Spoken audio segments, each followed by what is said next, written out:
2029 का चुनाव लड़ने के लिए तैयार हूँ। पार्टी अगर लड़ाना चाहेगी तो मैं 2029 का जरूर लड़ूंगी, मैंने ऐलान ही कर दिया है। लेकिन मैं लोकसभा का चुनाव लड़ूंगी और मैं झांसी से ही लड़ूंगी। अब पार्टी कहेगी तो मैं ना नहीं करूंगी। अब की बार 2 बार तो मैंने पहले ही घोषणा कर दी थी 6 महीने पहले कि नहीं लड़ूंगी। अब तो मैं लगभग 2.5 साल हो जाएंगे चुनाव को। हाँ, मैं अभी झांसी में जब पहुंची ना तो मुझे लगा नहीं, अपना दिल तो यही है।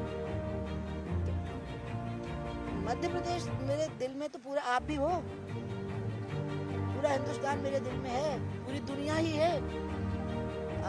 बस बातचीत शुरू हो गई, सवाल जवाब शुरू हो गए। मैं ध्यान लगा के कभी बैठूं, मैं ध्यान लगाती कम हूँ, क्योंकि ध्यान लगाने में मुझे दुनिया भर की बातें याद आने लग जाती। तो मैं तो भगवान नाम जप करूँगी या गंगा स्नान करूँगी या मत्था टेकूंगी। तो मैं जब अगर मान लो बैठूं कि किससे बदला लेना, किसको ठीक करना, तो कोई याद ही नहीं आता। मन में द्वेष ही नहीं आता, प्यार ही आता है सबके लिए, सारे अचर के लिए। और सारे भेद मिट जाएंगे, देशों की सीमाएं मिट जाएंगी, मन से कुछ बचता ही नहीं। तो मैं उस जोन में जाने नहीं चाहती हूँ, डरती हूँ उधर जाने से। झांसी मेरी झांसी है।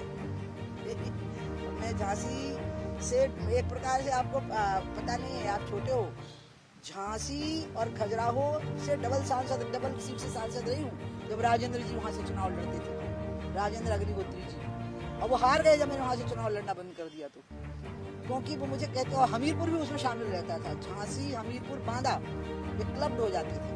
और पापा कहती थी राजेंद्र जी को, उनकी तो पूरी सीट ही मैं संभालती थी, बेटा तुम यहाँ चले जाना, बेटा तुम वहाँ चले जाना।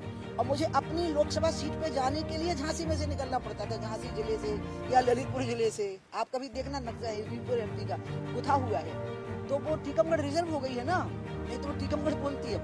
अब उसके बाद झांसी आ गई है। बाकी मेरी और किसी प्रकार की पॉलिटिक्स में रुचि नहीं है वहाँ के लिए।